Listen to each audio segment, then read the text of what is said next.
ভাগ্যের নির্মম পরিহাসে পৃথিবীর আলো থেকে বঞ্চিত কক্সবাজারের চকরিয়ার পশ্চিম বড়ভেওলা ইউনিয়নের ইলিশিয়া বাজারের সুরত আলম।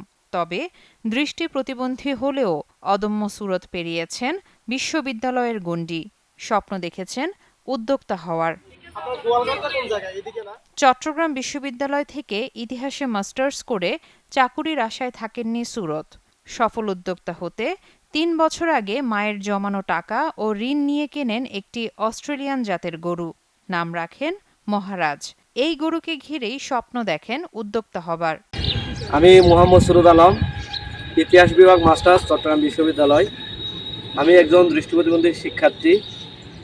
এই গরুটি আমার স্বপ্ন পূরণের লক্ষ্যে আমি দীর্ঘ ৩ বছর ধরে এই গরুটি লালন পালন করে যাচ্ছি। এই গরুটি ক্রয় করেছিলাম আমার মায়ের ডিপিএসের 50,000 টাকা নিয়ে। আমার কিছু টাকা জমানো ছিল, বাকি কিছু টাকা আমি এনজিও থেকে ঋণ নিই। এইভাবে করে আমি মনে করেছি একটি বড় গরু লালন পালন করে একটা বিগ অ্যামাউন্ট পাবো।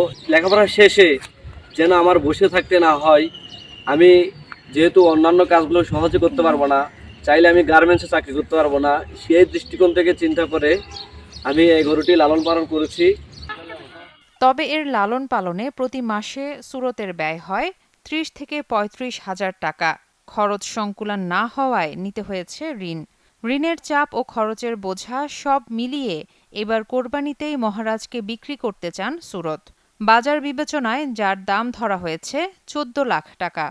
৩০ থেকে ৩৫ হাজার টাকার মতো আমার এই গরুতে প্রতি মাসে খরচ লেগেছে।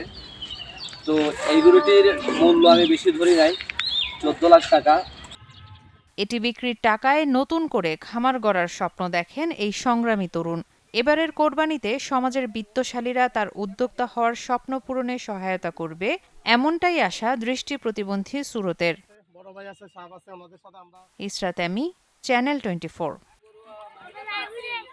নগদ পেমেন্টে ৫০০ টাকা পর্যন্ত ক্যাশব্যাক আর লেনদেনে প্রতিদিন ডিপ ফ্রিজ এবং ঘন্টায় ঘন্টায় এসি টিভি সহ দারুণ সব গিফট।